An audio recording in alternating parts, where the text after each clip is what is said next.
नमूना recording studio Rajgir.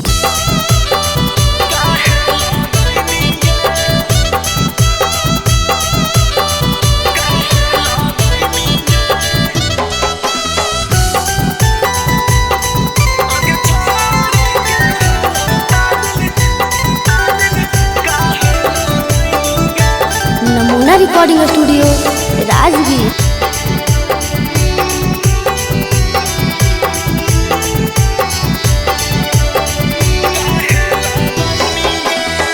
अपन बना के छौरी कहे बिसरैनी गे, अपन बना के छौरी कहे बिसरैनी गे। अग छोड़ के हलौता दिल काहे लगैनी गे, अग छोड़ के हलौता दिल काहे लगैनी गे।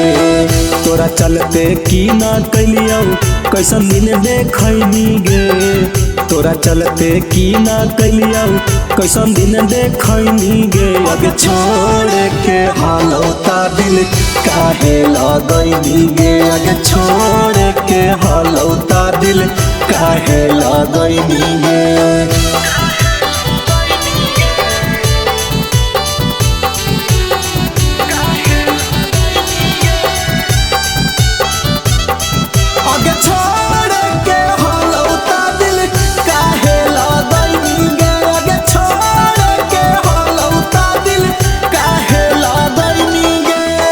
जानो से ज्यादा पहले करहानी प्यार गे, अब कैसे हो गेलियौ हमें बेकार गे।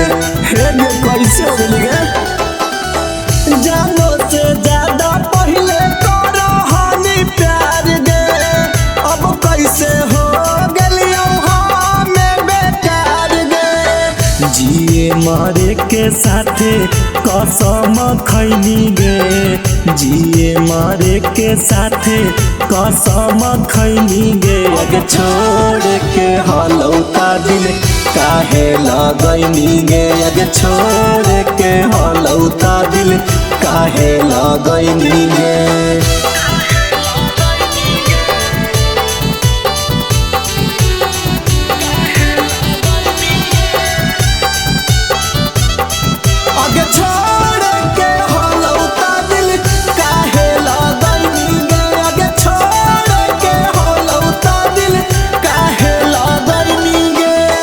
एको पल ना छोड़ा हानि कर हानि बात गे, कैसे बीतै जान तोरा बिना रात गे। एको पल ना छोड़ा हानि कर हानि बात गे, कैसे बीतै जान तोरा बिना रात गे। कुंदन हिंदुस्तानिया के काहे रो बनी गे, राइटर विकासवा के दिल में बसैनी गे। अग छोड़ के हलौता दिल काहे लगैनी गे, अग छोड़ के हलौता दिल काहे लगैनी गे। नमूना रिकॉर्डिंग स्टूडियो राजगीर।